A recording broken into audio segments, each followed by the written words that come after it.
আসসালামু আলাইকুম everyone, welcome my blog rabbit agro. বরাবরের মতো আমি এমডি আসাদ হাজির হয়েছি নতুন একটি আপডেট ব্লগ নিয়ে।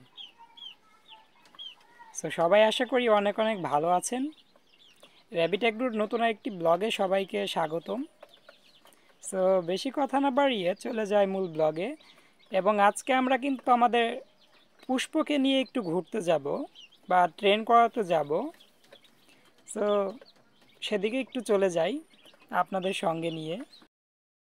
ছোট্ট ছোট্ট দেশি মুরগির বাচ্চাগুলো এখানে 8টা দেশি মুরগির বাচ্চা আছে।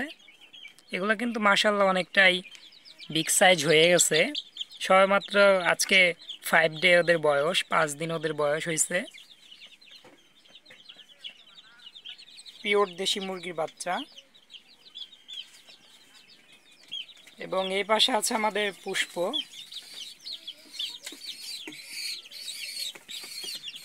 প্রচণ্ড গরম।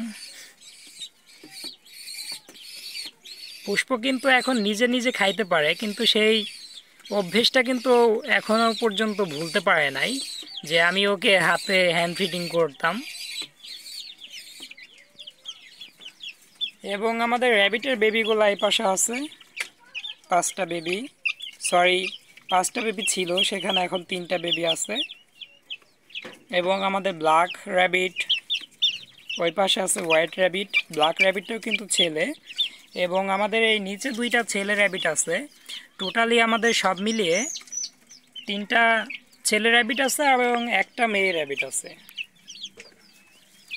যদিও এখন আমার ব্লগে আসতে খুব একটা ভালো লাগে না, কেননা আমাদের র্যাবিট অ্যাগ্রো বা র্যাবিট পরিবারটাই কিন্তু র্যাবিট ছাড়া। এখন কিন্তু মাত্র এই কয়েকটা র্যাবিট নিয়ে আমার খুব একটা ভালো লাগে না। যদি আমি খোঁজ করতেছি, মেয়ে র্যাবিট কোথাও পাওয়া যাইতেছে না। কেননা তুলনামূলক আমাদের র্যাবিট অ্যাগ্রোতে মেয়ে র্যাবিটের চাইতে ছেলে র্যাবিটের সংখ্যাই কিন্তু বেশি।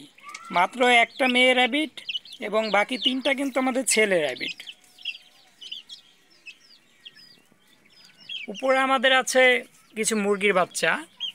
জানি না এগুলো কি মুরগির বাচ্চা, যদি আমাকে দেশি মুরগির বাচ্চা বলে দিছিল। সাধারণত হাট বাজারে যারা বিক্রি করে তাদের কাছ থেকে কিন্তু আমি এই বাচ্চাগুলো কিনে আনি। সে কারণে মূলত গ্যারান্টি সহকারে বলা যাইতেছে না এগুলো কি মুরগির বাচ্চা। টোটালি হচ্ছে ব্যবসা যারা করে মুরগির, তাদের কাছ থেকে কিন্তু আমরা বাচ্চাগুলো কিনে নিয়ে আসি। সে কারণেই সাধারণত বলা যাচ্ছে না এগুলো কি মুরগির বাচ্চা। যদিও আমাকে বলছিল দেশি মুরগির বাচ্চা, কিন্তু এদের গ্রোথ দেখে বোঝা যাইতেছে এগুলো দেশি মুরগির বাচ্চা না, বা টাইগার মুরগির বাচ্চা হতে পারে আমি মনে করি। কারণ ওদের সাইজটা কিন্তু একটু টাইগার মুরগির মতো মোটা মোটা।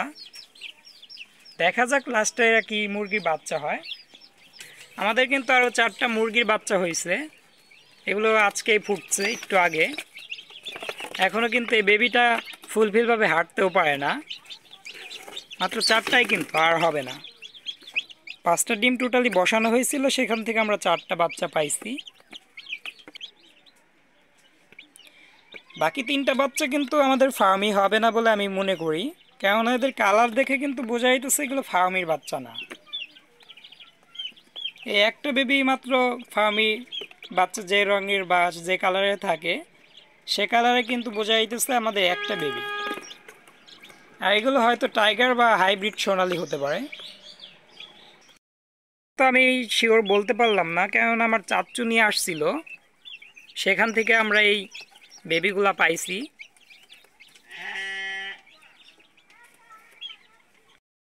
থেকে কিন্তু মাত্র 4টা ডিম আমি নিয়ে আসছিলাম, সেখান থেকে আমরা এই বেবিগুলা পাইছি। সম্ভবত এটা হতে পারে ফার্মি মুরগির বাচ্চা, আমি শিওর বলতে পারলাম না। এই একটা বেবি আমি একটু শিওর আছি, হইতে পারে এটা ফার্মির, আর বাকিগুলো নিয়ে একটু ডাউট আছে। একটা মজার বিষয়, আমাদের র্যাবিট অ্যাগ্রোর ঘরে কিন্তু প্রতিদিন এরকম 1টা করে বা 2টা করে প্রজাপতি আসে। ওদের আমি ধরে ধরে কিন্তু আবার বাইরে ছেড়ে দেই। প্রতিদিনই কিন্তু একটা একটা আসে, বা কতদিন 2টাও আসে। কিছু কিছু দিন আমরা কিন্তু 2টা প্রজাপতিও দেখছি এখানে। করে চলে গেল।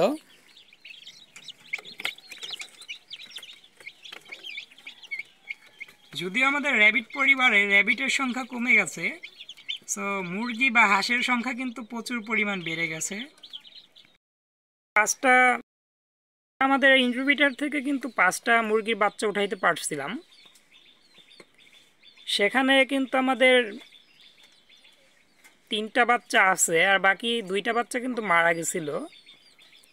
এই মুরগির বাচ্চাগুলো আমরা বাহিরে ছেড়ে রাখছি, আরেকটা হয়তো কোথাও গেছে। বাচ্চাগুলো কিন্তু প্রচুর পরিমাণ টাউট। নর্মালি মায়ের সঙ্গে থাকলে যে বাচ্চাগুলো কিন্তু এত পরিমাণ টাউট হইতে পারে না, এগুলো এত পরিমাণ টাউট হয়েছে, প্রচুর পরিমাণ কিন্তু দৌড়াদৌড়ি করে।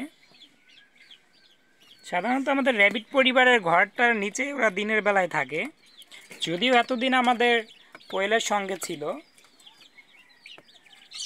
এখন সরাই দেওয়া হয়েছে। কেননা আমাদের কোয়েল যে নেস্ট তৈরি করে ডিম পাড়ে, সে নেস্ট বা সে বাসাটা কিন্তু ও ভেঙে ফেলে, আমাদের মুরগির বাচ্চাগুলো ভেঙে ফেলে।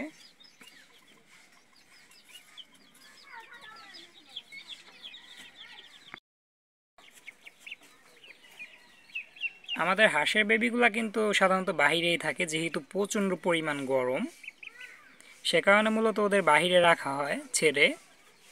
এবং আজকে কিন্তু আমাদের আরও কিছু হাঁসের বেবি নতুন যুক্ত হইতেছে আমাদের র্যাবিট পরিবারে। সবেমাত্র সম্ভবত 3টা বাচ্চা বাহিরে বের হয়েছে ডিম থেকে, আর বাকি বাচ্চাগুলো কিন্তু ডিমের ভিতরেই আছে, বের হবে সন্ধ্যার আগেই। সেদিকে একটু যাই। এই বাচ্চাগুলো মাশাআল্লাহ অনেক কিন্তু সুন্দর হয়েছে, অনেক কিউট কিউট বাচ্চাগুলা। আর একটা বাচ্চার মাথায় হালকা একটু ঝুঁটি হয়েছে, কেননা ঝুঁটির প্রতি ভালোবাসাটা আর আগের মতো নেই। এ পর্যন্ত কিন্তু আমাদের র্যাবিট পরিবারে প্রায় 10 থেকে 15 পিস কিন্তু ঝুঁটিওয়ালা বাচ্চা হয়েছিল। আমরা কোনো বাচ্চা কিন্তু সারভাইভ করাইতে পারি নাই, কোনো বাচ্চা কিন্তু আমরা কোনোভাবেই বাঁচাইতে পারি নাই। বেশ কিছুদিন আগে কিন্তু আমাদের একটা ঝুঁটিওয়ালা হাঁসের বাচ্চা হয়েছিল, সে বাচ্চাটাও কিন্তু কয়েকদিন আগে মারা গেছে। সে কারণে ঝুঁটিওয়ালা বাচ্চার প্রতি আর আগের মতো ভালোবাসা নেই। নর্মালি আমাদের যেভাবে দেশি হাঁসের বাচ্চা আমরা রাখি, সেভাবেই কিন্তু এখন রাখবো। জানি না ও শেষ পর্যন্ত সারভাইভ করবে কি না। আমাদের এই বেবিটাই কিন্তু অনেক সুন্দর হয়েছে, ওর কালারটা কিন্তু জোস। আরও কিছু বাচ্চা আমাদের হবে হাঁসের। সো আমরা আমাদের পুষ্পকে নিয়ে এখন আমরা ঘুরতে যাব, সেদিকে একটু যাই। এগুলো কিন্তু আমরা মুরগি থেকে পাইছি, আমাদের ইনকিউবেটর থেকে না।